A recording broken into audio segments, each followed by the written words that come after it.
All right, health officials in Contra Costa County now hoping that the CDC can help them identify that mystery illness linked to a free community Thanksgiving dinner in Antioch. As we've been reporting, 3 people died, another 16 got sick. Our medical expert, Dr. Larry Burchett, is joining us now. So the big news that came out yesterday, not only that the number of people sick increased, but that they've been able to rule out a number of illnesses. I think a total of 21, including E. coli, salmonella, and norovirus. So what's left? What could it be? There's a ton of bacteria and a lot of possibilities. It's kind of like we do this in waves. So the basic tests are going to go through, including cultures, there's genetic analysis. They're going to look at all the samples. And if you don't find it in that, then you kind of go to more uncommon things that maybe that's what they need to go to the CDC for at kind of another level. You said, though, when I mentioned E. coli, you were a little bit surprised at that. Yeah, the one that I was suspicious for was this enterohemorrhagic E. coli, or E. coli 0157H7. Okay, what's that?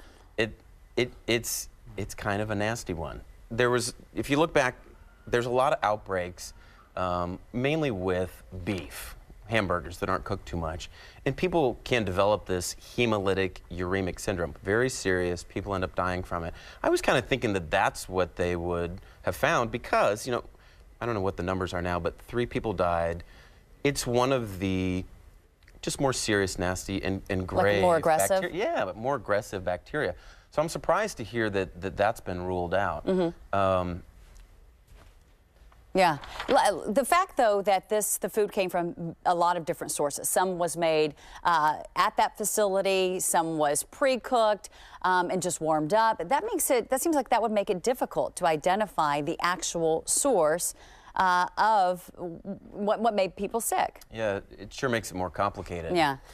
I guess I would take a step back earlier and start with what do we know in the ER, the samples that we had there. The more people that get sick, it just gives us more opportunity to kind of test that stuff. And then also, unfortunately, people have died, but there's a lot of samples there with them too. So I would start there first, and then once you get the organism, then you go and you look at the food and you try to figure out where it came from. One thing that health officials also said was that all of those who died had similar intestinal abnormalities. Now, what does that tell you?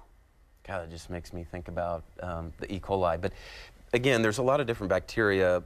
They produce certain toxins, for example, like Shiga-like toxin.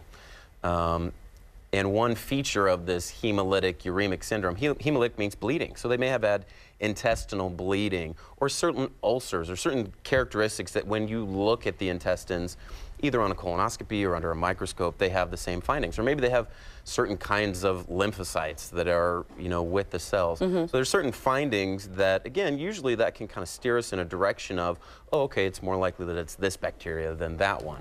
Okay, so there are a lot of these free type meals that are offered during the holidays. Christmas is coming up.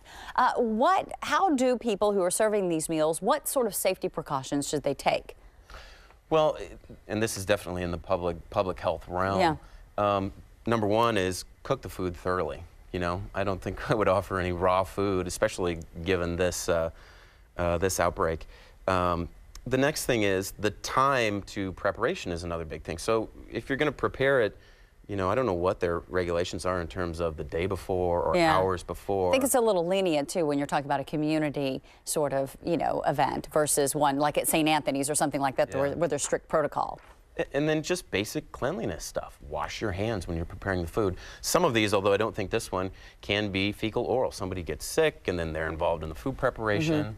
So I would say those 3 things. All right. Thanks so much, Dr. Larry. Boy, it still remains a mystery, something that we'll continue to follow, and we are staying on top of this story. Again, as I mentioned, that the health department continuing to look for the cause. We have much more information online on our website at KTVU.com.